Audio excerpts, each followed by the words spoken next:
Magandang gabi naman sa inyo dyan sa Pilipinas, Monica. Isang bagong kasunduan ang nilagdaan sa pagitan ng TikTok at pamahalaan ng Estados Unidos na maghihiwalay ng operasyon ng TikTok sa Amerika mula sa pandaigdigang negosyo nito.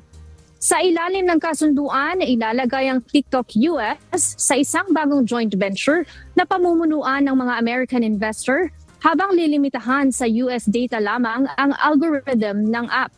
Mananatili ang ByteDance ng China bilang minor shareholder, ngunit ang pangangasiwa sa datos at seguridad ng mga American users ay pamumunuan ng Oracle at iba pang US-based partners. Ayon sa mga eksperto, bagamat magpapatuloy ang serbisyo ng TikTok para sa mahigit 200 milyong American user nito, posibleng magbago ang takbo at performance ng app dahil sa bagong setup ng algorithm at mas mahigpit na regulasyon.